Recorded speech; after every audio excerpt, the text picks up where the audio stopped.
aristeguinoticias.com y Enrique Dussel presentan 2020, la pandemia.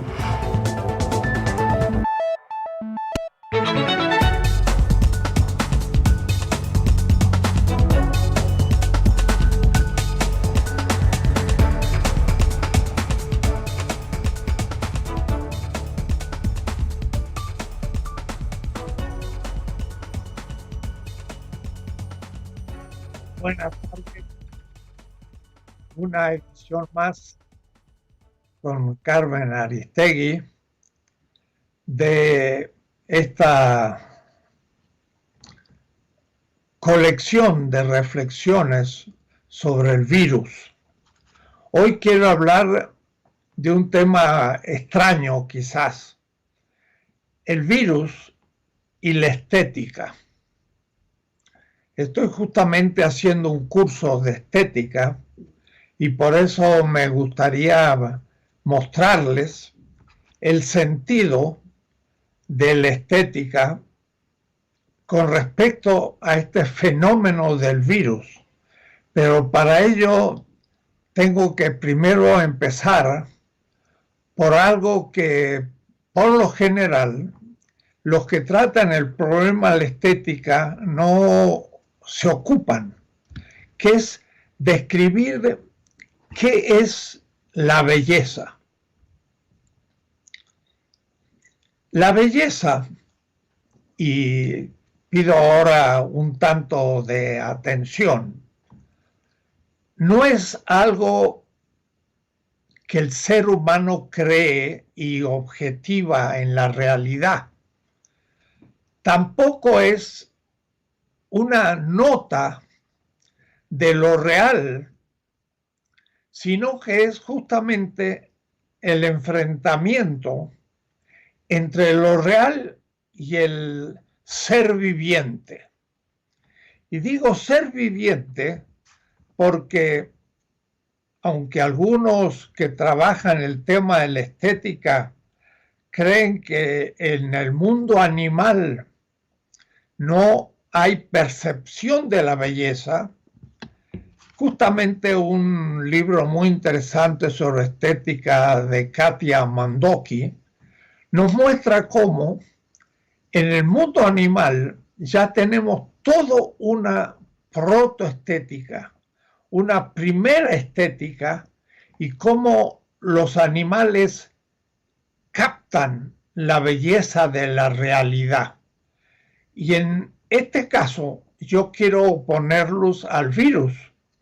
El virus de alguna manera pone en cuestión la belleza.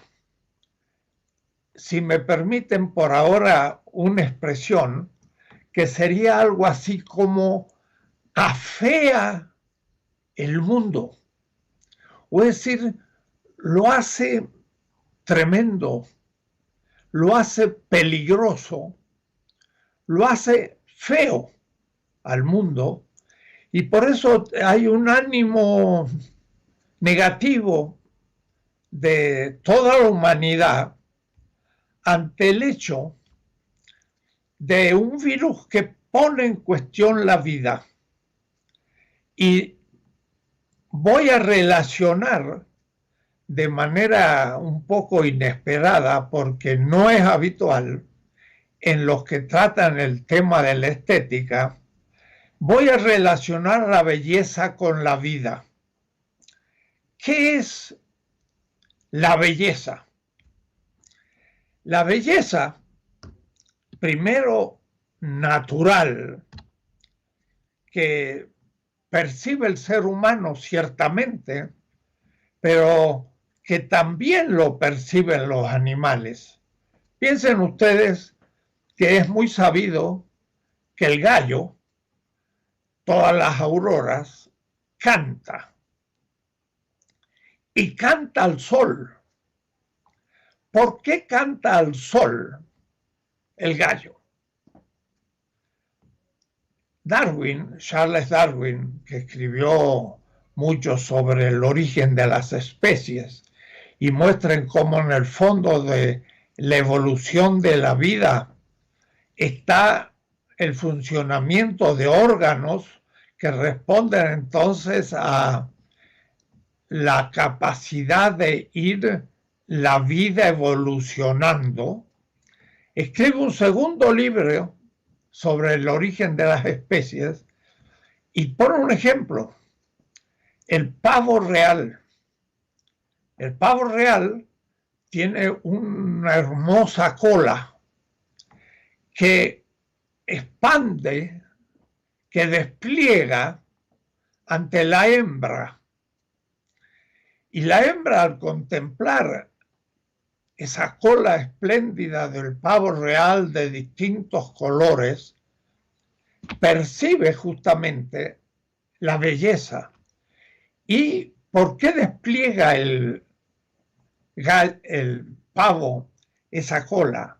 Para cautivar la hembra y poder justamente aparearse con ella y producir una nueva generación donde la hembra ha elegido al más bello. O es decir, Darwin dice, es a través de la belleza que se va evolucionando las especies. Interesante, pero esto supone que ya el animal descubre la belleza, la hembra de la cola del macho, o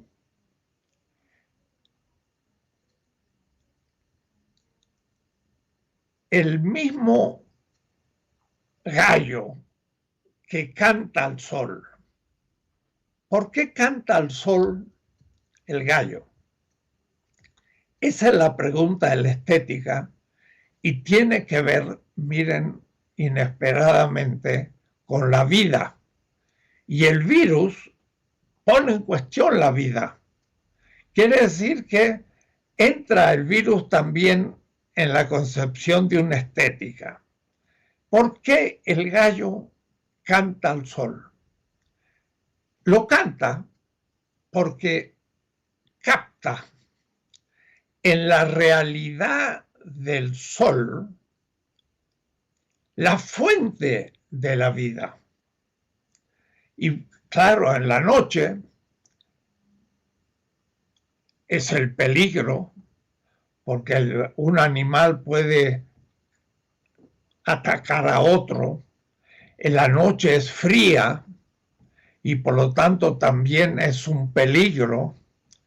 Y al salir el sol, la luz del sol es la que va a permitir desarrollar la vida, y el calor del sol va también a calentar y hacer recuperar la vida. Quiere decir que en realidad lo que canta el gallo en la madrugada es al sol como fuente de vida. Y entonces piensen ustedes en la importancia del sol en la cultura, por ejemplo, azteca. Huitzilopochtli es el origen de la vida, porque sin el sol, pues no habría vida en la tierra. Pero esto mismo era tenido en el Egipto y en todas las culturas de la tierra, el sol ha sido considerado como lo sagrado porque está al origen de la vida. Y lo que hace el gallo entonces es cantar, expresar su alegría ante el origen de la vida. ¿Qué es la belleza? La belleza es descubrir justamente la realidad misma de la cosa real, en tanto que es la fuente de la vida. Y entonces el viviente cambia de tono, se emociona. Y eso los griegos llamaban aithesis, el entusiasmo que se siente ante la posibilidad de continuar la vida. Y esto tiene que ver con la belleza y con lo que llamamos el gusto.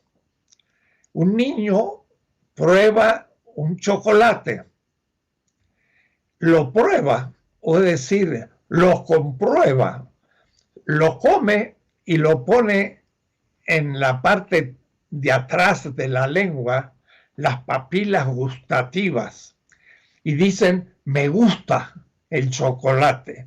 ¿Por qué le gusta? Le gusta porque ese chocolate tiene azúcar, y este azúcar es también el comienzo de la reproducción de la energía en el ser humano, y por lo tanto es la vida la que siente en el chocolate como posibilidad. La belleza, entonces, tiene que ver, por una parte, con la realidad misma como fuente de la vida, y al mismo tiempo la subjetividad sensiblemente recibe un impacto de esa realidad como origen de la vida, y de alguna manera se alegra ante ella.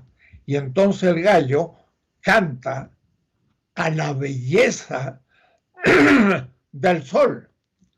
Y por lo tanto podemos hablar de que hay como una primera experiencia de la belleza entre los animales. Y el mismo Heidegger, un gran filósofo alemán, habla de que los animales tienen como un mundo, pero pobre, porque no está pleno de la capacidad humana de dar sentido a las cosas. Por lo tanto, la percepción de la belleza en los animales existe, pero no es de tal desarrollo como en el ser humano. Lo bello, entonces, es aquello que descubrimos, y lo repito, en la realidad misma, diría el gran pensador Javier Zubiri, de las cosas reales como origen de la vida del sujeto, lo que promueve en una emoción, una sensibilidad que es afirmativa. La belleza, entonces, tiene que ver con la vida, y el virus ataca la vida. Por lo tanto, el virus es justamente percibido como el origen, piénsese, de la negación de la vida. Es en realidad visto como lo feo, lo tremendo, el peligro. Y el peligro como tal, por último, siempre es poner en cuestión la vida. Y por eso entonces el ser humano necesita de la vida como el impulso primero. El amor por la vida es lo que nos mueve y es lo que nos permite llenar la existencia de un contenido. Pero el virus justamente se opone a captar la realidad como el origen de la vida, porque el virus es el peligro, o es decir, captar la realidad de algo que pone en cuestión la vida del ser humano, y por lo tanto afea, o es decir, como hacer feo el mundo y triste. Y por eso entonces recibimos un impacto negativo de la existencia, y estamos un poco como atacados por algo que pone en cuestión la vida, y por lo tanto nos entristece. Y de ahí entonces la relación de la negación de la belleza y la alegría por vivir de aquello que lo pone en cuestión, que sería justamente una enfermedad. La enfermedad, desde la estética, podría ser considerado como lo distinto a la belleza. Sería considerado como lo feo en cuanto tal. Y lo feo siempre está relacionado a una cierta corrupción de la vida. ¿Qué es lo feo? Un viviente que, por ejemplo, se pudre, tiene mal olor, y entonces en vez de tener el perfume bello de una flor, tiene el olor de la muerte, y por eso que es feo ese olor. Y a su vez, en vez de ser como el sol el que expande su belleza, lo feo nos anuncia un poco la muerte. Y ahí entonces la oposición entre el virus y la alegría de vivir. Y entonces empezamos a entender el sentido no de la aithesis. En griego aithesis significa la emoción subjetiva ante la realidad como origen de la vida. Me alegro porque es posible la vida. Pero lo contrario es lo feo. Lo feo es lo corrupto, como digo, lo que tiene mal gusto, lo que tiene mal olor, lo que tiene un sonido que impacta los oídos, es algo áspero, que no es placentero de ser tocado. Todas son negatividades que impiden expandir la vida. Y por eso entonces un virus se expande en nuestro mundo y lo oscurece en cierta manera. Es como el atardecer, en donde el sol no sale para mostrarnos la posibilidad de un día más de vida, sino al contrario, es el fin de una vida y por lo tanto la tristeza un poco de la muerte. El virus nos atristece y hay que poder producir intencionalmente actos que afirmen la vida ante esa penumbra que entra en el mundo de lo peligroso, que no anuncia la vida, sino más bien la muerte.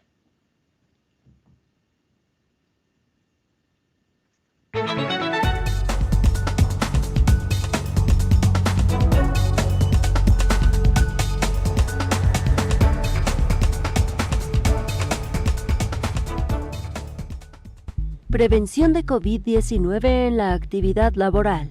Estéticas y barberías. Riesgos específicos de la actividad. En el trato y la convivencia con los compañeros de trabajo, contacto cercano u objetos y superficies de uso común. En la atención a los clientes que pueden ser asintomáticos y no tener capacitación para la prevención del COVID-19, contacto cercano, exposición a gotitas al hablar, toser o estornudar. Al compartir batas, toallas, peinadores, gorras que no hubieran llevado la adecuada limpieza y desinfección. Durante la actividad laboral. En el salón. Limpia los empaques y productos cuando lleguen antes de guardarlos en donde corresponda. Limpia 2 o más veces al día las superficies de uso común, encimeras, mesas, espejos, sillas o sillones, reposapiés, carritos de trabajo, baños, lavamanos, puertas, manijas, pasamanos, sitios de residuos. Cada empleado tiene su área de trabajo aislada, tanto como sea posible, incluso con barrera física. Coloca botes de basura con pedal. Procura no realizar barrido en seco.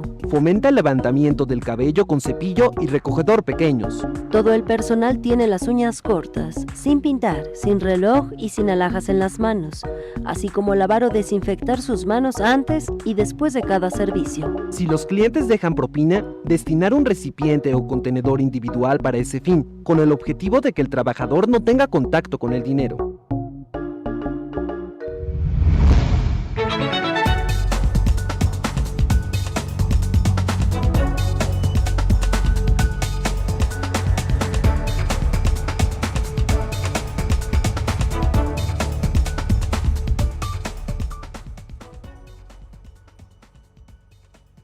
El virus, entonces, digo yo, afea el mundo, lo entristece, porque no aparece la vida sino la enfermedad como posibilidad, que es negación de la vida. Y entonces tenemos que comenzar a intervenir en ese afeamiento del mundo a través de la obra de arte. Hay una belleza natural, diríamos, la belleza de la realidad en tanto fuente de la vida que nos emociona, porque entonces vemos el futuro de nuestra posibilidad de vivir. Pero lo contrario es la posibilidad de morir y el miedo ante la enfermedad. En ese nivel estamos a un nivel de la que llamaría estética natural. La estética natural es la que toma las realidades de las cosas sin la intervención del viviente. El animal canta al sol, pero también el animal construye obras que son también de alguna manera obras de arte. Por ejemplo, el pájaro hace un nido y este nido a veces son muy complicados. De una rama empiezan a construir un nido y ese nido después cuelga, y ese colgar del nido con un pequeño orificio que es como la puerta, es donde la hembra va a dar calor al huevo para permitir el surgimiento del pichón del pájaro, por ejemplo. Y ese nido es ya una obra, y es una obra de arte en un sentido analógico al ser humano, porque tiene su belleza, y la belleza justamente es, de nuevo, porque capta uno en la realidad del nido la posibilidad de la vida del pichón, del nuevo pájaro que, protegido en el nido, va a poder desarrollar su vida. Es bello y es una obra de arte, pero la obra de arte ya no es simplemente la belleza del sol, sino que es la belleza de una obra del viviente animal primero, pero claro, en el caso del ser humano, nosotros construimos la belleza de un grado muy superior a lo que pueda producir un animal, porque nosotros tenemos realmente la libertad de la creación de esa obra, no instintiva como el animal, sino realmente pensada, construida a través de la inspiración y el genio creador de una obra de arte.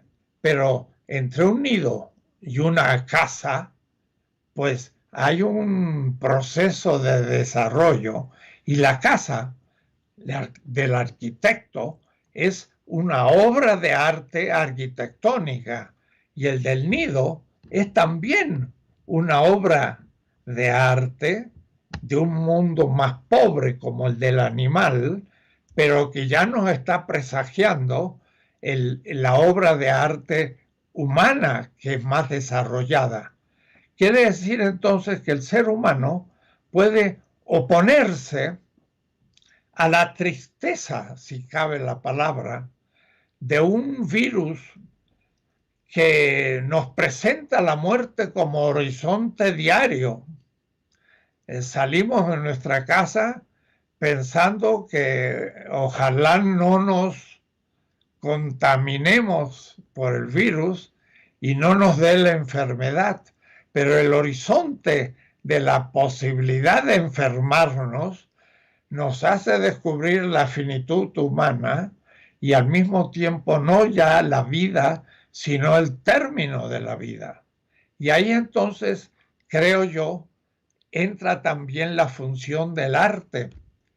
El arte podría, la obra de arte, ser un contrapeso a ese atristecerse del mundo por una pandemia que nos pone en cuestión, y crear positivamente elementos que nos recuerden que la vida es lo fundamental y que tenemos que abrirnos a esa realidad, no temorosamente, sino positivamente.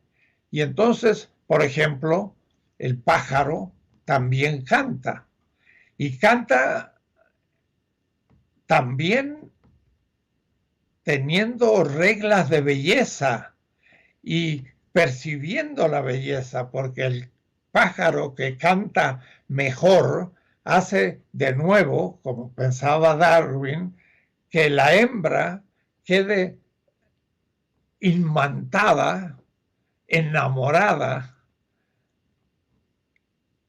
por la belleza del canto del mejor cantor, que lo elegirá para aparearse y tener entonces la progenie. Es también la belleza natural del cantor lo que permite elegir a los mejores machos en el caso de las hembras. Y esto permite la evolución de una belleza sonora que tiene una melodía y que es realmente música. Ahora, la distancia que hay entre un bello canto del pájaro y una sinfonía producida por Beethoven, con una cantidad de instrumentos que producen sonidos muy complejos, porque una cosa es el tambor y otra es el violín y otra es el piano y otra son todos los instrumentos, además del coro donde los seres humanos cantan, y todo eso hace una sinfonía.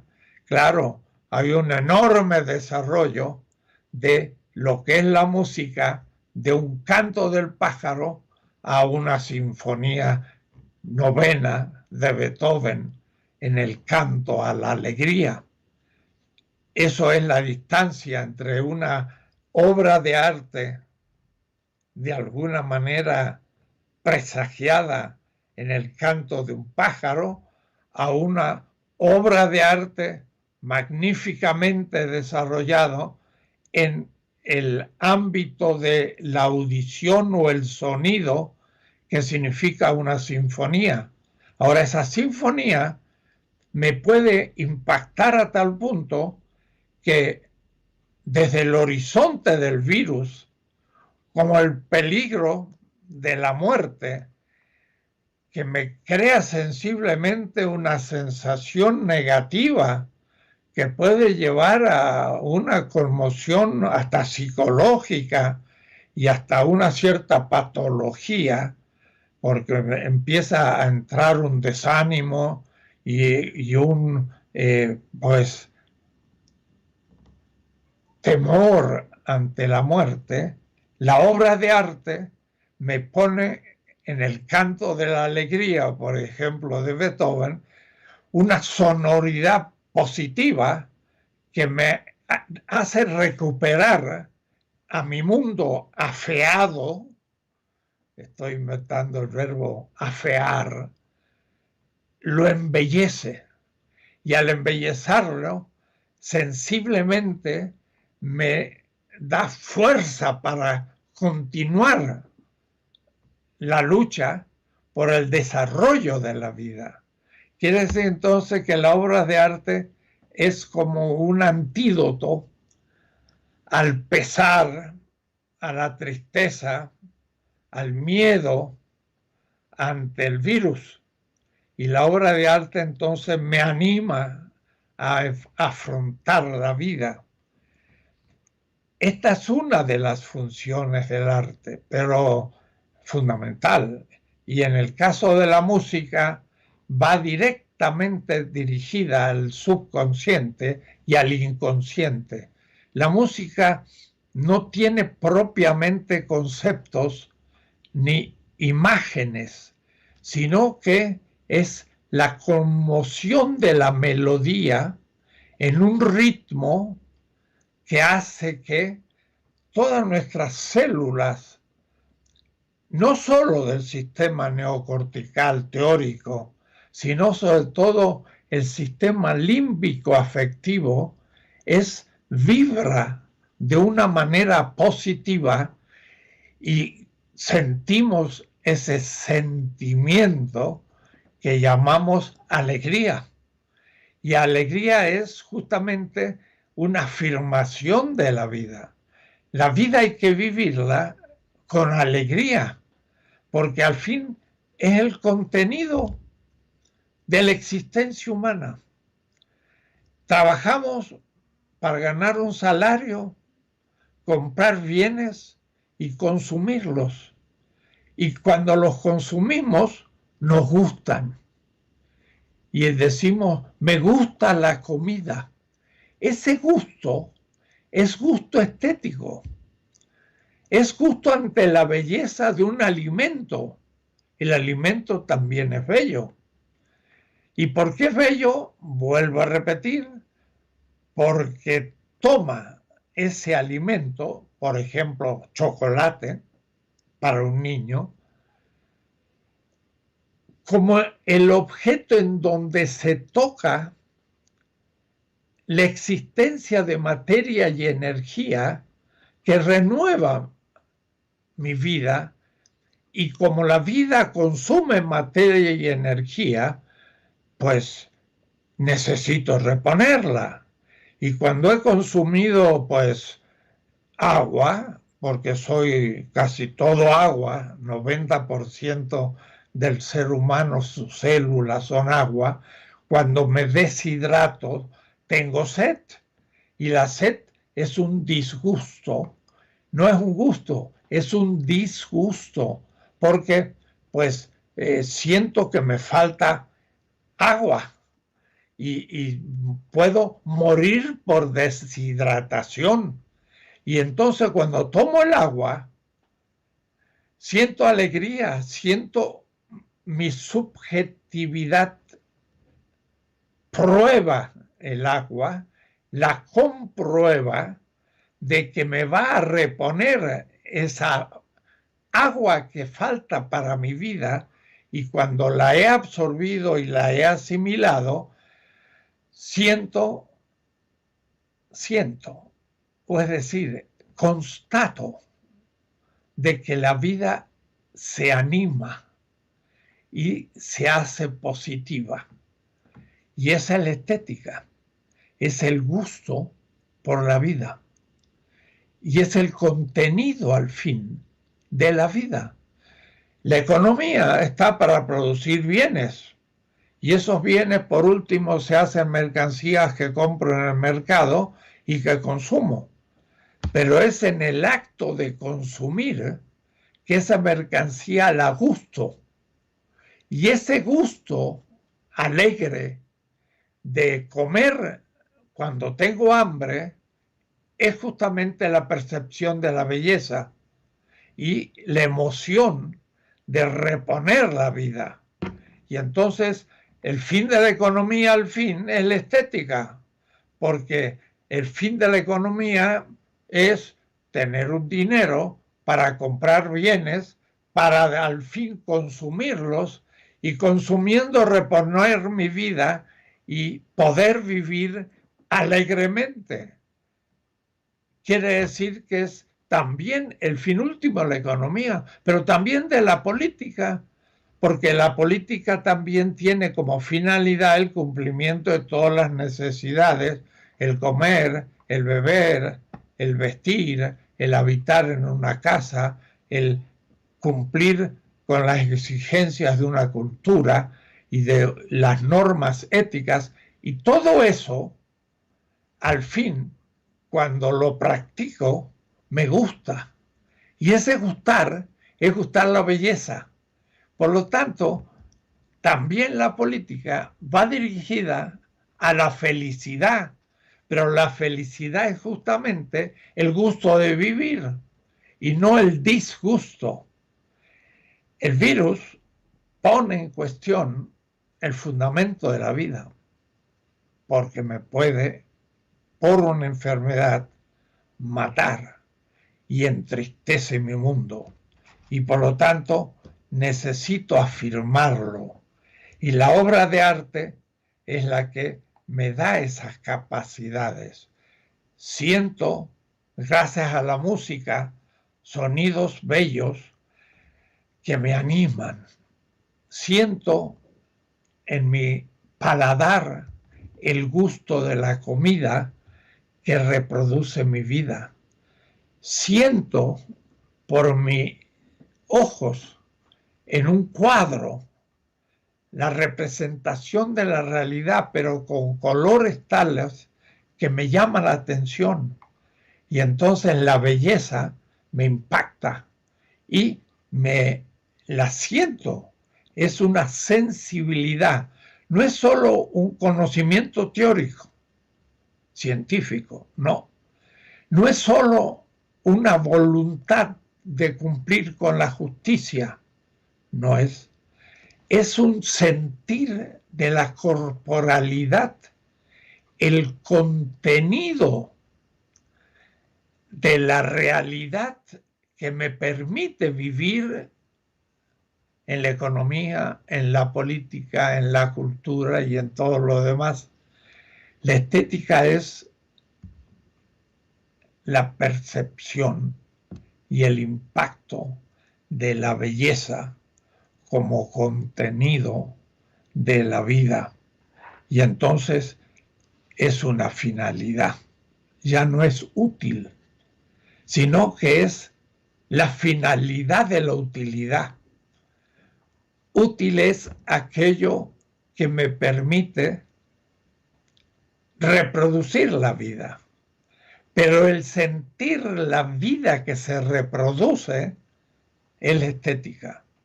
Y ahí entonces Schelling pensaba, un pensador alemán, que la estética era por último el cumplimiento pleno del ser humano. Y ahora lo he querido relacionar a la negación justamente de eso. Un virus es un peligro. Y el peligro como tal, lo que se llama un peligro, es el perder la vida. Nada es peligroso sino la pérdida de una dimensión de la vida o de toda la vida. Y por eso que la estética sería el antivirus. Sería una especie de vacuna. Pero claro, no es una vacuna que mate a lo que mata. Eso se produce al nivel físico de una vacuna que va a matar al virus. Y al matar al virus vamos a sentir también una profunda alegría estética. Y aquí el científico va a cumplir un ideal del científico, es la afirmación de la vida y por lo tanto de la belleza. Y por eso la humanidad debe reconocer al científico que inventando una vacuna, matar a lo que mata, crea la alegría de una vida normal. Pero cuidado, no vaya a ser que volvamos a la normalidad que produjo un efecto negativo que se llamó el virus. Porque si no cambiamos las estructuras de la realidad, esa realidad se va a manifestar como fea, o es decir, como origen de la muerte. Y de ahí entonces que nos quedan los propósitos que tenemos que tomar ahora cuando la vacuna funcione, de construir una vida que sea más responsable sobre los efectos negativos de la civilización en las condiciones de la producción y la reproducción de la vida, que queremos reflexionar enseguida.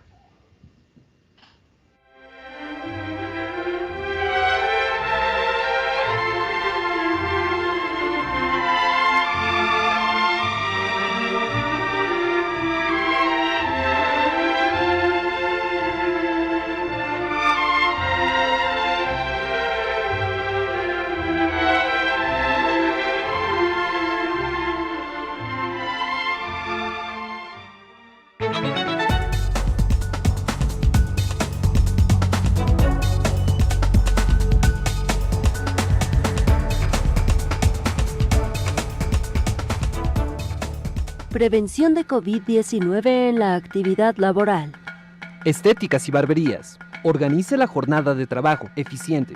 Organiza la cita por vía telefónica o electrónica para evitar espera y aglomeraciones. Considera un tiempo de margen para efectuar limpieza entre cliente y cliente. Disminuye el número de citas para limitar la cantidad de personas en el área de trabajo. Limita la zona de exposición de productos a la venta, haciéndola solo accesible al personal del salón. De ser posible, proporciona batas desechables para cada cliente y destina un contenedor específico para tal fin. Lavado o desinfección de manos antes y después de recibir la mercancía. Separa los lugares de los trabajadores tanto como sea posible, colocando una barrera física y marcas en el piso. Propicia que cada trabajador tenga sus propios utensilios, peines, cepillos, pasadores, pinzas, tijeras, secadoras, tenaza, plancha para cabello, shampoo, spray, gel, cera, crema para peinar, etc. Si debe compartirlos, se deben lavar y desinfectar antes de entregarlos. Organiza sentidos de circulación de personal y clientes para evitar el contacto. De ser posible, deje las puertas abiertas para limitar el contacto de manos con pomos o manijas. Implementa días para permitir una limpieza profunda. Fomenta el pago electrónico. Limpia las terminales electrónicas entre cada uso. Lava diariamente con agua, jabón y cloro la ropa empleada. Toallas, batas. Configura la temperatura de enjuagado y secado entre 65 a 70 grados centígrados. Limpia y desinfecta las gorras, peinadores y todos los artículos de cuidado personal antes y después de cada cliente. No ofrezca alimentos y bebidas. No facilite revistas, periódicos, tabletas digitales o cualquier elemento que pueda pasar de un cliente a otro. Promueva que el cliente no lleve acompañantes a la cita. Informa al cliente durante la reservación que si llegara a presentar síntomas respiratorios compatibles con COVID-19 antes de la cita, cancele oportunamente. Supervisión. Que los trabajadores, visitantes, clientes y proveedores conozcan y respeten las instrucciones. Que no se compartan los dispositivos de comunicación, equipo de protección personal, audífonos, teléfonos celulares, utensilios, objetos o herramientas de trabajo. La disponibilidad de los productos necesarios para la higiene. Limpieza de instalaciones, herramientas y maquinarias. Que las áreas estén ventiladas y en caso de contar con sistemas de ventilación, estos tengan el mantenimiento adecuado. Considera la retroalimentación de tus trabajadores, clientes, proveedores y visitantes para implementar mejoras.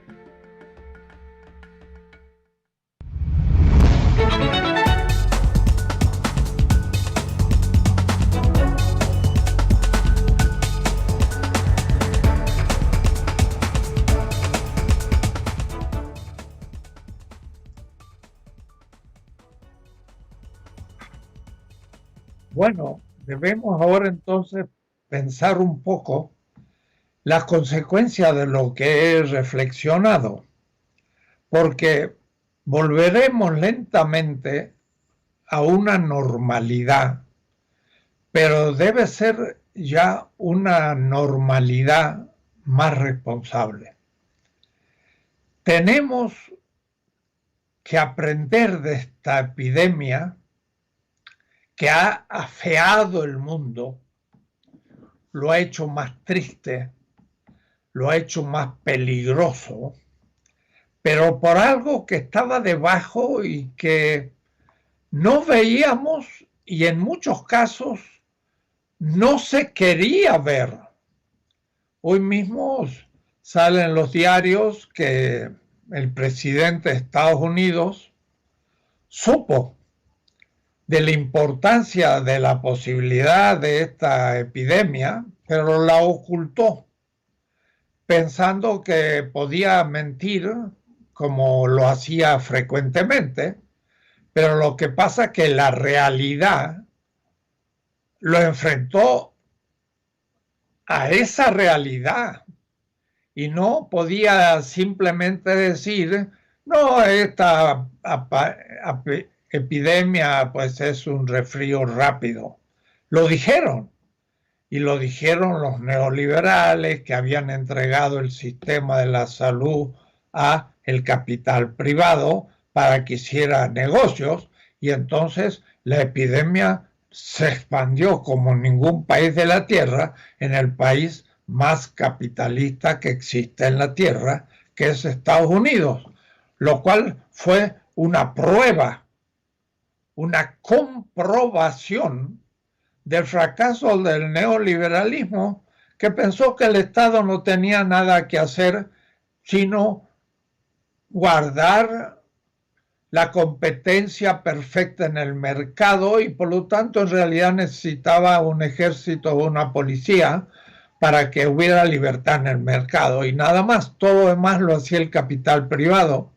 Se vio que era un fracaso porque el capital privado no había hecho inversiones a nivel de la salud popular de los más pobres y por lo tanto entonces ha habido por la epidemia la comprobación del fracaso de una política que debilitó al Estado, de una economía que potenció al mercado sin ninguna limitación ética, y la primera exigencia ética era afirmar la vida, y justamente ahora lo que he hecho es ligar la vida a la belleza, o es decir, que además de negar la vida, negó la belleza, o es decir, afeó al mundo, nos hizo más tristes, nos hizo más miedosos, nos dio un complejo de culpa, pero sin haber experimentado dónde estaba la causa de la tal culpabilidad. Quiere decir que ahora es el momento de pensar cómo embellecer el mundo futuro, cómo hacerlo feliz. Sí, no es una palabra hueca. La felicidad es justamente la alegría del vivir. Pero para poder tener alegría del vivir, tengo que cumplir con las condiciones de posibilidad de afirmación de la vida, que es cumplir con las necesidades básicas: comer, beber, tener un vestido, una casa, una cultura equitativamente distribuida. Todo eso son condiciones para embellecer el mundo. Son objetivos estéticos, no solo éticos, políticos o económicos. Quiere decir entonces que tenemos que sentirnos responsables de la nueva normalidad. Ya hemos hablado de ella, pero repasemos. Tenemos que modificar el sistema alimentario, porque lo que producimos para alimentarnos es lo que por último llega a nuestra boca. Y al probarlos decimos me gusta o me disgusta. Y ese gusto es estético. Y no es, repito, un concepto teórico, ni es un proyecto voluntario, sino que es una sensibilidad corporal que se llama aicesis en griego, que es algo así como el entusiasmo que sentimos al gustar algo. Y al gustar algo, estamos indicando que evaluamos su belleza. Y por lo tanto, entonces, tenemos que tener buen alimento. Pero un alimento hecho para alimentar al ser humano y no solo para tener ganancia en la venta de productos modificados que permiten sacar ganancia aunque alimenten menos o produzcan virus a partir de los insecticidas y venenos que colocan en el sistema alimentario, en la agricultura.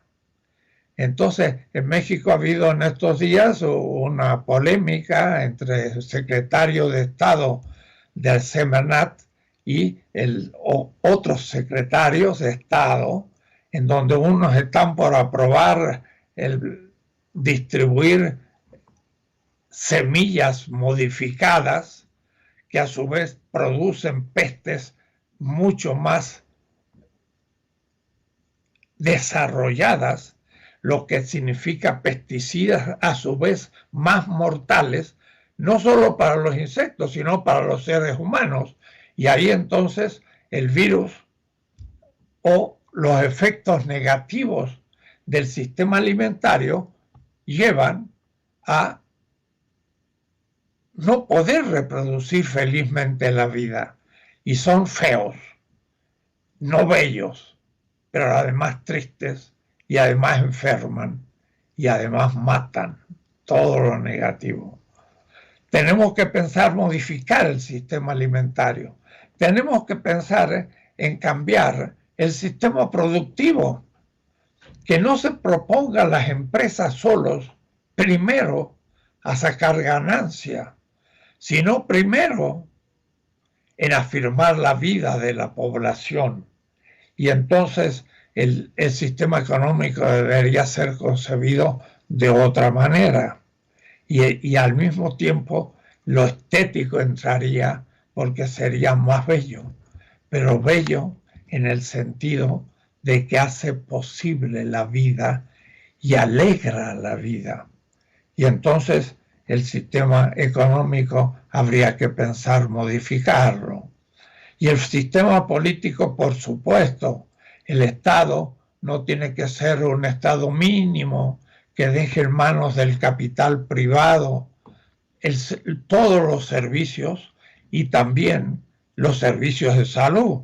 Vemos que fracasa cuando el Estado no es fuerte y puede realmente desarrollar un sistema de salud que impida la posibilidad de la expansión de un virus como el que estamos sufriendo. Y en el sistema alimentario, no solamente el mundo vegetal, sino sobre todo el mundo animal, porque es desde el mundo animal explotado y explotado antinaturalmente, o es decir, que no afirma la vida solo, sino primero el capital. Ese mundo es el que está produciendo estos virus que cada vez serán más peligrosos. Y entonces en eso también hay que reformar ese sistema. Son demasiadas las consecuencias que deberíamos comenzar a tener para encarar, diríamos así, la nueva normalidad.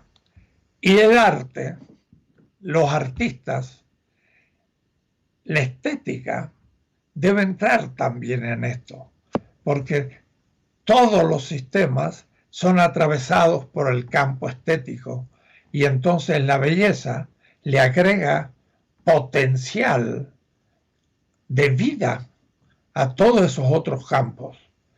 Claro, muchas veces la estética es usado contra la vida, o es decir, se presenta un auto más bello y se hace la propaganda con una joven de tipo de belleza europea hegemónica, rubia, delgada, de ojos azules, todo un concepto de la belleza que no es el nuestro para vender el auto.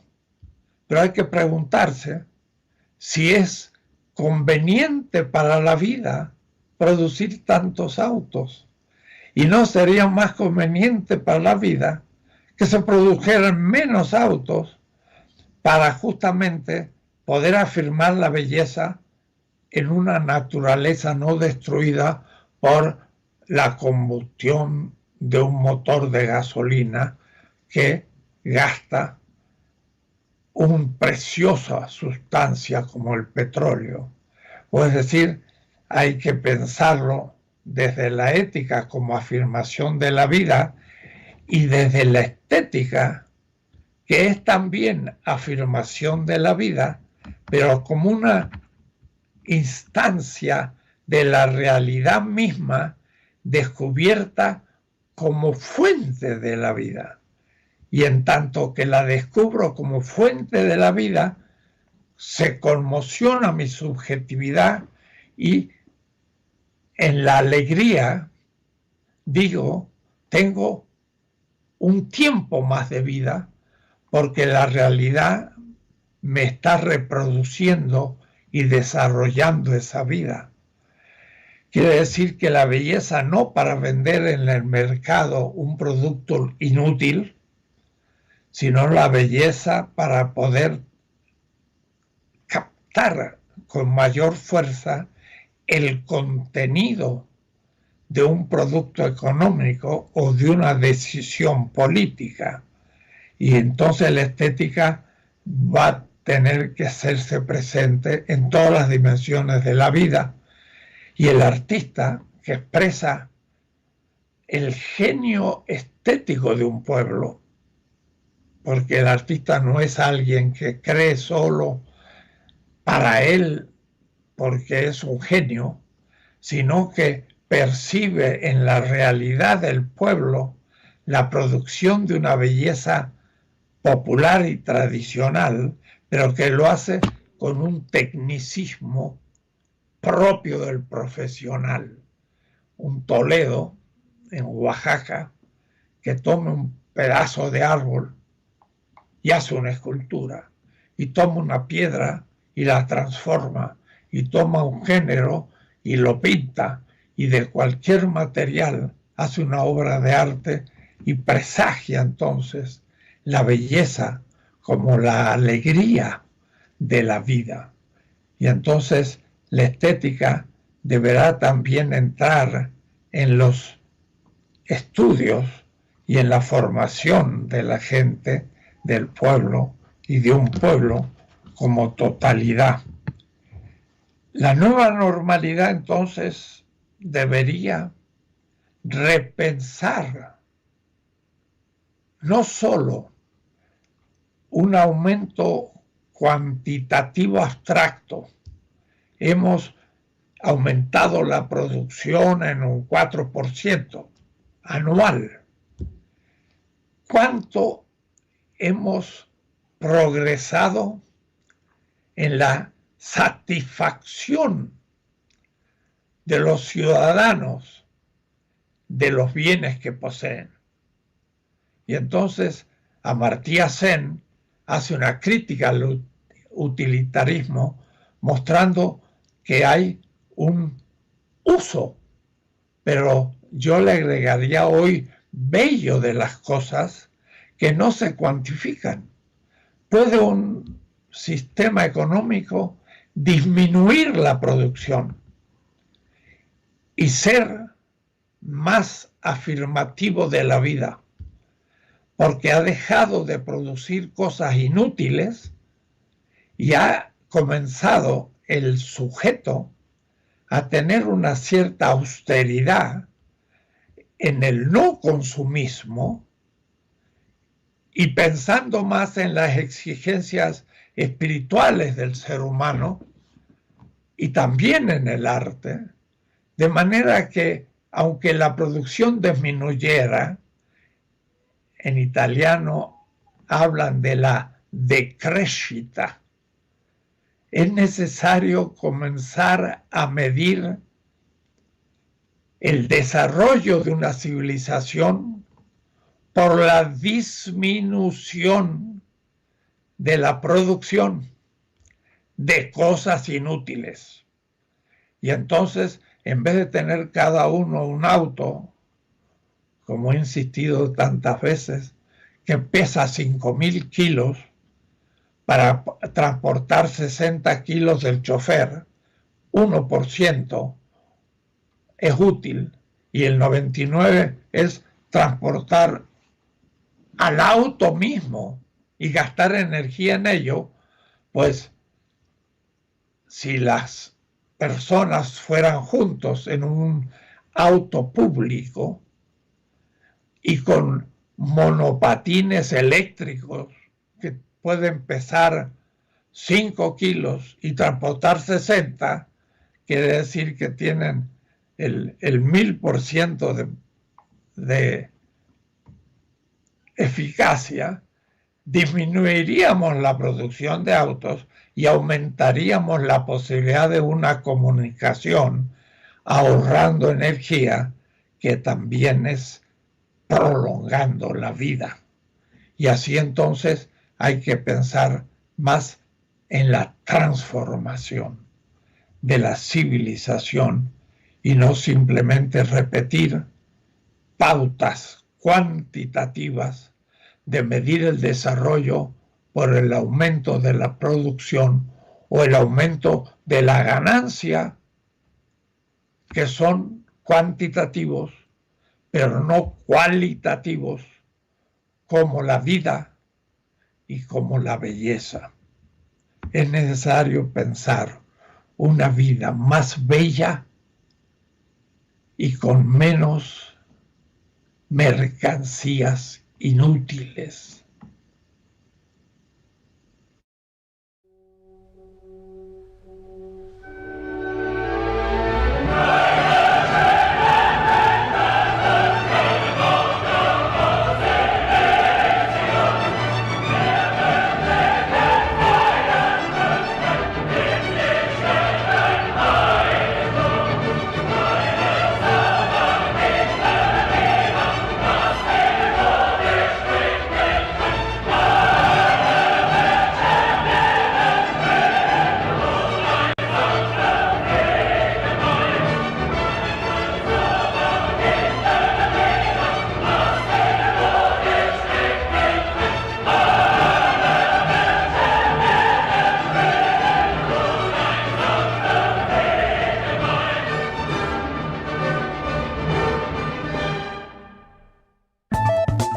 aristeguinoticias.com y Enrique Dussel presentaron 2020, la pandemia.